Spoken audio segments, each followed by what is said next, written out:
Welcome, fellow explorers of the unknown. We spend our lives surrounded by comfortable illusions, pretending the world is safe and predictable.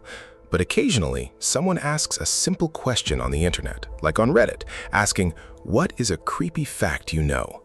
And the answers rip that illusion right open. Today we are diving into 10 deeply disturbing, scientifically and historically verified facts. Turn off the lights, take a deep breath, and whatever you do, don't look behind you.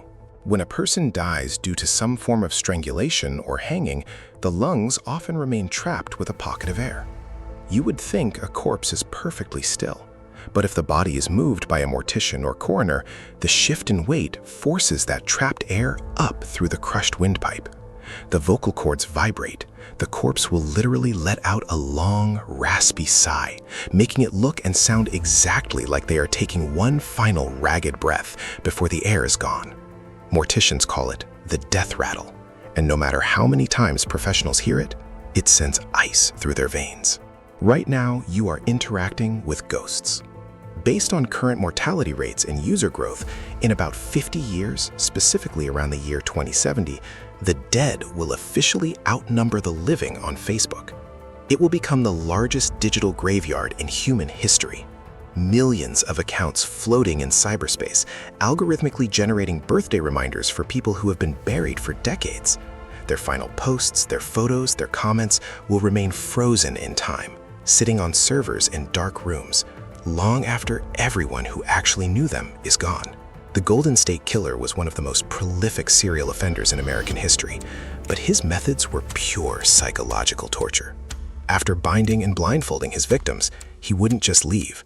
He would stand perfectly still in the pitch-black room, completely silent. Sometimes he would balance teacups and plates on the backs of his bound victims. When the victims thought he was gone, they would slowly try to inch toward the phone. The plates would clink. He would instantly step out of the shadows and terrify them all over again. He wanted them to feel the false hope of escape before crushing it. You lock your doors at night, but the monsters are already outside. According to FBI behavioral analysts, there are an estimated 50 to 100 active serial killers operating in the United States at any given time. And that is just the ones we can track. What's worse?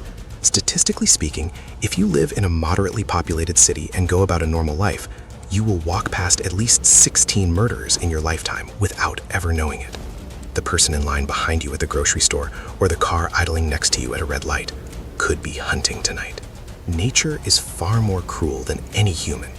There is a parasitic fungus called cordyceps that targets insects. Spores land on a victim, penetrating the exoskeleton. The fungus then hijacks the insect's central nervous system. But here is the horrifying part.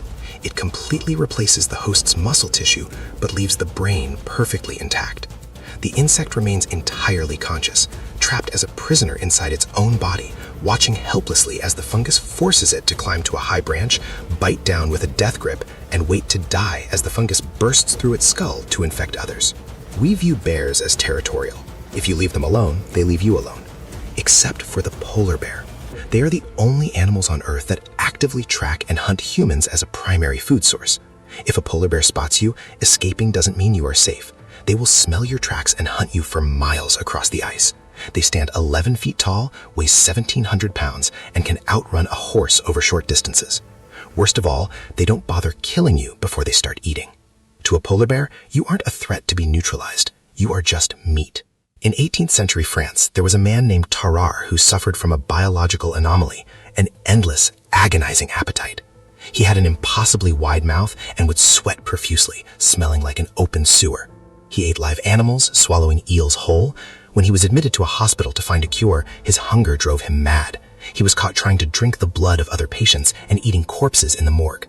He was finally chased out of the hospital forever when a 14-month-old toddler mysteriously vanished from the ward. The doctors knew exactly where the child went. Tarrare had eaten him. Iceland is known for its breathtaking beauty, but hidden within the Thingvellir National Park is a path known as the Execution Trail. This is where the forefathers of the nation held their first parliament, but it was also a place of brutal, methodical slaughter. You can hike right up to the drowning pool, a stunning, crystal-clear body of icy water.